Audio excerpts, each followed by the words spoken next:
Assalamualaikum warahmatullahi wabarakatuh.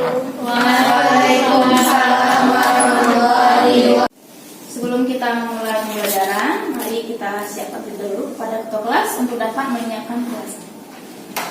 Ista'id Al-Qiyam Tazimussalam. Assalamualaikum warahmatullahi wabarakatuh. Waalaikumsalam warahmatullahi wabarakatuh. Ijlis. Bara, silakan pimpin doanya. Berdoa mulai. A'udzu billahi minasyaitonir rajim. Bismillahirrahmanirrahim. Rabbi shrah li sadri wa yassir li amri wahlul 'uqdatam min lisani yafqahu qawli. Rabbi zidni ilma warzuqni fahma. Walhamdulillahi rabbil alamin. Al-Quran.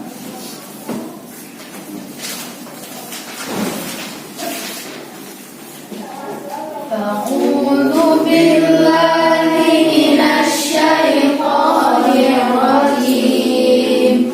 Bismillahirrahmanirrahim. Alif lam mim. Dzalikal kitabu la raiba fihi hudan lil muttaqin. Shadaqallahul azim. Pada Nanda Ismail untuk dapat membagikan literasi buku pada teman-temannya. Saat ini kita akan melakukan literasi ya nak ya. Silakan.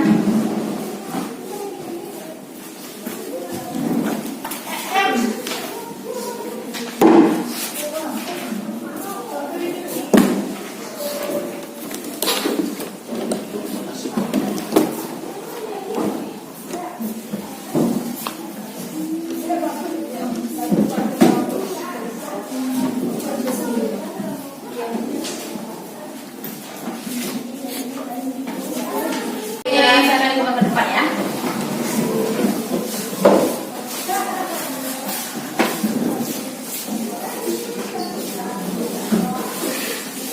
Oke. Silakan dengarkan absennya nak ya. Amelia Kalica, Ade Rumi. Bara Seta, Hadir Umi. Kalista Fania, Rumi. Gogo Satria, Alfa. Oh Alfa. Kemarin sakit. Jadi gimana nih? Ya udah masuk kemarin. Oh udah masuk kemarin. Oh ya udah. Nanti sampaikan ya. Oh, kenapa ada hadir? Habibi. Hadir. Habibi kenapa mukanya penuh semangat ya? Jangan loyo seperti itu. Belajar penuh semangat. Ismail. Siti Aziza. Naura. Oke. Semangat ya. Untuk kajian pembelajaran kita hari ini yakni menganalisis kedudukan Al-Quran, hadis dan ijtihad sebagai sumber hukum Islam dengan indikator 1. Menjelaskan pengertian ijtihad, 2. Menelaah syarat-syarat mujtahid, 3. Memperjelas kedudukan ijtihad, dan yang keempat menerangkan hukum tata cara berijtihad. Selanjutnya KD keterampilan mendeskripsikan macam-macam sumber hukum Islam. Yang pertama, membuat kesimpulan melalui peta konsep tentang ijtihad sebagai sumber hukum Islam. Kemudian menyajikan konsep tentang ijtihad sebagai sumber hukum Islam. Paham ya nak ya? Paham. Berikutnya tujuan pembelajaran kita melalui model pembelajaran discovery learning dengan metode diskusi dan drill atau latihan. Dan Anda semua dapat pertama menjelaskan pengertian ijtihad. Yang kedua, menelaah syarat-syarat mujtahid. Yang ketiga, memperjelas kedudukan ijtihad, dan yang keempat merangkum tata cara berijtihad. Sedangkan manfaat pembelajaran, yang pertama memiliki pedoman yang jelas sehingga kita tidak tersesat atau terhindar dari kesesatan, dan yang kedua terhindar dari taklid atau ikut-ikutan dalam beragama. Kemudian sistem pembelajaran kita karena menggunakan model pembelajaran discovery learning, jadi kita masih menggunakan LKPD yang Umi bagikan nanti kepada Anda ya. Dengan tahapan pertama simulasi, kemudian identifikasi masalah, lanjut pengumpulan dan pengolahan informasi, setelah itu verifikasi data dan generalisasi atau menyimpulkan. Berikut sistem penilaian kita. Yang pertama penilaian proses. Tentunya Ananda setiap kali mengikuti penjelasan sama Umi akan menilai di mana proses kalian itu ada ya, ada yang aktif dan yang tidak aktif. Jadi penilaian, kemudian penilaian hasil belajar. Jadi setelah kita mempelajari satu materi, kita akan mengadakan ujian atau post test hingga bertemu hasil belajarnya seperti apa nanti. Baik, apakah Ananda masih ingat materi kita minggu lalu? Masih. Ya. Ayo, siapa yang masih ingat? Silakan tunjukkan. Ya, silakan Aura. Materi kita minggu lalu yaitu hadis sebagai sumber hukum Islam. Iya, betul sekali. Hadis sebagai sumber hukum Islam. Nah, siapa yang masih mengingat apa itu pengertian hadis secara bahasa dan istilah? Saya Mi. Oke, silakan Bara. Hadis secara bahasa berarti perkataan atau ucapan. Sedangkan secara istilah merupakan perkataan, perbuatan, ketetapan yang dilakukan oleh Nabi Muhammad SAW. Oke, betul Pak. Tangannya jawab mana? Betul, kami upload untuk teman-teman. Nah, kita pelajari baik Al-Quran sebagai sumber hukum Islam, hadis sebagai sumber hukum Islam. Anawi harus mengamalkannya dalam kehidupan ya. Jangan cukup pada teori saja, tinggal di kepala, tapi tidak diamalkan. Harus kita merujuk kepada Al-Quran dan hadis. Betul kan? Ya. Nah, materi kita selanjutnya adalah tentang ijtihad. Pernah mendengar kata ijtihad? Pernah. Di mana itu pernah mendengarnya? Mendengar di mana saya? Di Ceramah. Oke, di suatu ceramah pernah mendengar kata-kata ijtihad. Pernah membaca? Pernah. Sayang di mana? Di buku materi pendidikan agama Islam. Oke, jadi materi kita ijtihad ya. Kira-kira apa ya hubungan materi kita hari ini ijtihad sebagai sumber hukum Islam dengan materi yang sudah kita pelajari minggu lalu, hadis sebagai sumber hukum Islam? Ada yang bisa jawab? Silakan Putri. Hubungannya itu sama-sama tidak sama-sama tidak dijelaskan dalam Al-Quran. Oke, ada lagi yang bisa menyempurnakan jawaban dari Putri? Silakan. Amel? sama-sama sebagai pedoman hidup bagi manusia. Oke, sama-sama sebagai pedoman hidup bagi manusia. Ada jawaban yang lagi? Ya, silakan Kalista. Pedoman hidup yang tidak ada di dalam Al-Quran, namun disempurnakan oleh ketentuan Ijtihad. Oke, terima kasih. Kita beri aplaus untuk teman kita.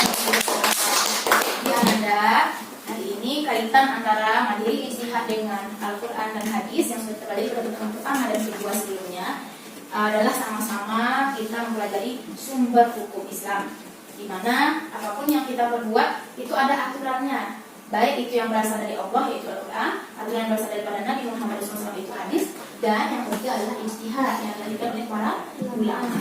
Sampai ke sana paham Ananda? Nah Ananda, silakan diperhatikan gambar yang ada di depan ya. Kemarin kita juga sudah pelajari gambar ini. Nah kira-kira gambar yang ketiga, masih ingat itu gambar tentang apa? Ijtihad. Oh ini himpunan fatwa MUI tentang ijtihad ya nak ya. Nah berdasarkan pengamatan Ananda, silakan berikan tanggapan, komentar Ananda pada LKPD nanti memberikan ya tentang gambar yang ada di sini.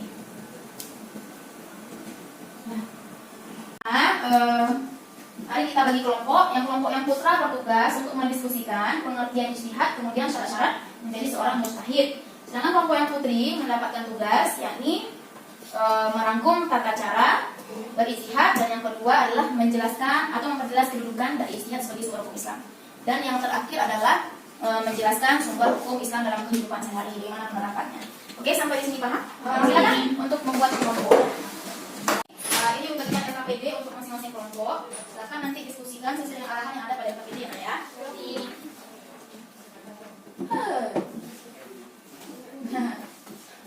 Seperti biasa penilaian proses jalan ya. Ya oke. Silakan kumpulkan informasi sebanyak-banyaknya dan tulis sesuai dengan arahan yang ada pada LKPD. Mari Anda semua tampil ke depan dengan presentasi dari institusi yang sudah diperoleh ya. Apa itu? Berasal dari bahasa Arab yang berarti nomor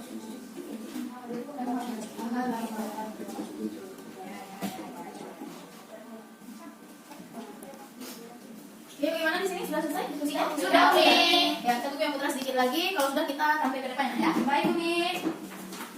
Diskusinya udah habis, jadi anak-anak yang putra silakan untuk tampil pertama ya. Kita beri aplaus untuk yang satu supaya lebih bersemangat lagi ya. Assalamualaikum. Assalamualaikum warahmatullahi wabarakatuh. Waalaikumsalam warahmatullahi wabarakatuh. Kami dari kelompok Putra ingin mempresentasikan hasil diskusi kami tentang pengertian ijtihad dan syarat-syarat ijtihad yang akan disampaikan oleh Bara dan Habibie. Pada mereka dipersilakan. Baik, pertama pengertian ijtihad. Kata ijtihad berasal dari kata bahasa Arab ijtihada, yajtahidu, ijtihadan, yang berarti mengerahkan segala kemampuan, bersungguh-sungguh mencurahkan tenaga atau bekerja secara optimal. Dan secara istilah, ijtihad adalah mencurahkan segenap tenaga dan pikiran secara bersungguh-sungguh dalam menetapkan suatu hukum. Syarat-syarat ijtihad: 1. Memahami isi Al-Quran dan hadis terutama berkaitan dengan hukum. 2. Menguasai bahasa Arab dengan segala kelengkapannya untuk menafsirkan Al-Quran dan hadis. 3. Menguasai ilmu usul fikih dan kaidah-kaidah fikih yang luas. 4. Mengetahui ijma para ulama dan perkembangan hukum dalam Islam. 5. Memahami keadaan masyarakat baik dari sisi adat istiadat, kebiasaan, sosial hingga psikologi masyarakat. Sekian dari kelompok Putra. Ada yang ingin bertanya? Apakah ada kelompok yang ingin bertanya? Tidak, bisa cukup jelas. Cukup jelas. Terima kasih. Sekian. Assalamualaikum warahmatullahi wabarakatuh. Waalaikumsalam warahmatullahi wabarakatuh. Assalamualaikum warahmatullahi wabarakatuh. Waalaikumsalam warahmatullahi wabarakatuh. Baiklah, kami dari kelompok Putri akan menampilkan hasil presentasi kami mengenai kedudukan ijtihad, tata cara berijtihad, serta penerapan sumber hukum Islam dalam keseharian yang akan disampaikan oleh Putri. Kepada Putri, dipersilakan. Baiklah. Yang pertama yaitu kedudukan ijtihad, yaitu hukum yang dihasilkan dari ijtihad tidak boleh bertentangan dalam Al-Quran dan hadis. Pendapat tersebut dijelaskan dalam hadis riwayat dari Nabi. Lalu selanjutnya adalah tata cara berijtihad. Yang pertama yaitu ijma, yang kedua adalah qiyas, yang ketiga istihsan, yang keempat adalah masalah, yang kelima adalah al-qur. Lalu selanjutnya penerapan sumber hukum Islam dalam keseharian. Yang pertama menjadikan Al-Quran sebagai pedoman hidup, yang kedua perilaku ikhlas, dan yang ketiga taat beribadah kepada Allah. Silakan Mbak Saja. Baiklah, sekian hasil diskusi kami. Apakah dari kelompok Putra ada yang ingin bertanya? Ada Umi. Ada. Silakan. Ya. Bagaimana cara menjadikan Al-Quran sebagai pedoman hidup?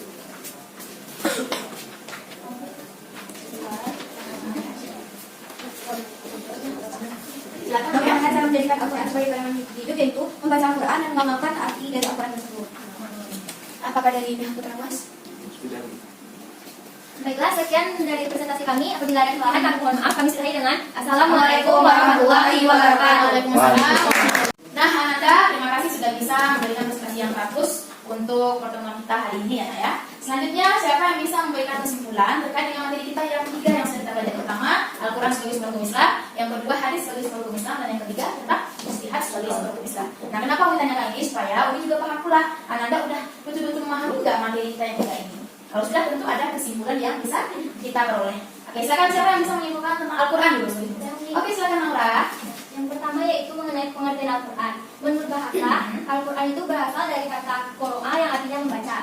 Sedangkan menurut istilah, Al-Quran adalah firman Allah yang bersifat mukjizat yang diturunkan kepada Nabi dan Rasul terakhir melalui perantara malaikat Jibril. Ditulis dalam berbagai mushaf, ditransmisikan kepada kita secara mutawatir. Bernilai ibadah bagi pembacanya dan diawali dengan surah Al-Fatihah serta diakhiri dengan surah An-Nas. Yang selanjutnya yaitu dalil yang menjelaskan tentang Al-Quran sebagai sumber hukum Islam, yaitu Quran Surah An-Nisa ayat 59. Selanjutnya, kedudukan Al-Quran sebagai sumber hukum Islam yang pertama. Dan yang terakhir yaitu isi kandungan Al-Quran. Yang pertama, hukum peribadatan dan muamalah. Yang kedua, kisah-kisah para nabi. Yang ketiga, informasi kehidupan dan alam semesta. Dan yang terakhir, janji dan ancaman Allah terhadap seluruh manusia. Baik, kita beri aplaus untuk Al-Quran sebagai sumber hukum Islam. Selanjutnya, kita berikan juga kesempatan nih siapa yang bisa memberikan kesimpulan tentang hadis sebagai sumber hukum Islam. Ayo, siapa yang bisa? Oke, silakan namanya. Baik, hadis sebagai sumber hukum Islam memiliki pengertian secara bahasa. Hadis berarti perkataan atau ucapan. Menurut istilah, hadis adalah segala perkataan atau perbuatan dan ketetapan yang dilakukan oleh Nabi Muhammad SAW. Kedudukan hadis atau sunnah sebagai sumber hukum Islam, yaitu sebagai sumber hukum Islam, hadis berada satu tingkat di bawah Al-Quran. Artinya, jika sebuah perkara hukum yang tidak ditetapkan di dalam Al-Quran, yang harus dijadikan sandaran berikutnya adalah hadis tersebut. Sebagaimana firman Allah surat Al-Hasyr ayat 7. Hadis terbagi menjadi 3 macam-macam hadis. Yang pertama, hadis mutawatir, hadis masyhur, dan hadis ahad. Oke, sudah sampai? Sudah. Terima kasih, kita beri aplaus juga untuk Anda yang sudah menjawab dan memberikan kesimpulan tentang hadis sebagai sumber hukum Islam. Next, terakhir, siapa yang bisa memberikan kesimpulan tentang ijtihad sebagai sumber hukum Islam? Oke, Putri, sangat antusias sekali. Silakan. Kata ijtihad itu berasal dari bahasa Arab, yaitu ijtihada, yaitu ijtihadan dengan artinya segala kemampuan atau bersungguh-sungguh berusaha tenaga atau bekerja secara optimal. Sedangkan menurut istilah, ijtihad artinya menggunakan pikiran dalam penuh kesungguhan untuk menemukan hukum atau ketentuan tentang sesuatu hal berdasarkan aturan dalam Al-Quran dan hadis serta kaidah berijtihad. Nah, lalu ada syarat-syarat untuk menjadi mujtahid. Yang pertama, memahami isi Al-Quran dan hadis, terutama berkaitan dengan hukum. Yang kedua, menguasai bahasa Arab dengan segala kelengkapannya untuk menafsirkan Al-Quran dan hadis. Yang ketiga, menguasai ilmu usul fikih dan kaidah-kaidah fikih yang luas. Yang keempat, mengetahui ijma para ulama dan perkembangan hukum dalam Islam. Dan yang kelima, memahami keadaan masyarakat baik dari sisi adat istiadat, kebiasaan, sosial, hingga psikologi masyarakat. Oke, terima kasih kepada Putri. Siapa yang bisa memberikan penyempurnaan terhadap kesimpulan yang sudah diberikan dengan kitab Putri tadi? Tentang istilah. Oke, silakan Habibi. Soalnya dijelaskan ya, Nak ya. Coba duduknya dulu. Silakan. Kedudukan ijtihad. Hukum yang dihasilkan dari ijtihad tidak boleh bertentangan dengan Al-Quran dan hadis. Pernyataan tersebut dijelaskan dalam hadis riwayat Darimi. Cara-cara ijtihad: 1. Ijma', 2. Qiyas, 3. Istihsan, 4. Maslahah, masalah, 5. Al-urf. Ya, terima kasih. Kita beri aplaus kembali. Baik, anak-anak selanjutnya siapa yang bisa memberikan kesimpulan tentang penerapan Al-Quran, hadis dan ijtihad sebagai sumber hukum Islam dalam keseharian kita? Ayo siapa? Oke, mana nggak mau nih? Ayo, silakan Aziza. Penerapan sumber hukum Islam dalam kehidupan sehari-hari yang pertama menjadikan Al-Quran sebagai pedoman hidup. Dapat dilakukan dengan membaca Al-Quran secara berkelanjutan dan memahami artinya serta mengamalkannya dalam kehidupan sehari-hari. Yang kedua, berperilaku ikhlas seperti membantu orang tua di rumah dengan ikhlas tanpa mendongkol, bersedekah di masjid dengan ikhlas tanpa paksaan ataupun Quran. Yang terakhir, taat beribadah kepada Allah SWT. Sebagai contoh, menjalankan sholat lima waktu di tepat waktunya dan menjalankan sunat-sunatnya. Yang kedua, mengaji. Yang ketiga, berinfak. Ya, baik, kita aplaus untuk Aziza ya. Selanjutnya yang terakhir adalah apa yang kita peroleh hikmah selama kita mempelajari materi yang Ananda rasakan. Nah, oke, silakan. Kalista, ada beberapa hikmah menjadikan Al-Quran, hadis dan ijtihad sebagai sumber hukum Islam. Antara lain, tidak tersesat dalam berperilaku sesuai tuntutan agama Islam. Yang kedua, ada menjadikan diri sebagai orang yang taat beribadah dalam penuh ketulusan. Yang ketiga, ada terbiasa membaca dan mengkaji Al-Quran serta hadis. Yang keempat, selamat dari azab dan laknat Allah SWT. Terus karena sudah mengikuti aturan-aturan yang sudah ditetapkan Allah SWT dan Rasulnya. Terima kasih. Baik Ananda, dari semua yang disampaikan teman-teman, sudah paham atau masih ada pertanyaan kepada Umi? Baiklah Ananda, pesan dari Umi. Hendaklah Ananda sebagai sumber hukum Islam dan pedoman dalam kehidupan sehari-hari. Ya, kenapa demikian? Supaya dengan berpedoman tadi kepada Al-Quran, hadis dan ijtihad, kita terhindar dari perilaku yang tidak baik, terhindar dari azab ataupun laknat Allah Subhanahu wa Ta'ala. Karena kenapa? Karena kita sudah menjadikan Al-Quran, hadis serta ijtihad sebagai pedoman dalam kehidupan kita. Nah, sampai di sini anak-anak Umi sudah timbulkah semangatnya untuk menjadikan Al-Quran, hadis dan ijtihad sebagai sumber hukum dalam kehidupan? Sudah. Nah, Ananda, bagaimana perasaannya setelah mempelajari materi kita ini? Saya Umi. Ya, silakan. Saya merasa sangat senang karena materi ini materi yang baru bagi saya dan saya sangat memahaminya. Apa hal yang bisa Anda lakukan untuk kedepannya setelah mempelajari materi ini? Saya akan lebih berhati-hati dalam kehidupan sehari-hari, baik dalam perkataan maupun perbuatan. Oke, beri tepuk tangan.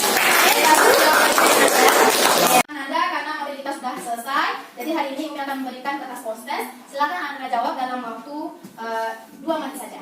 Oke?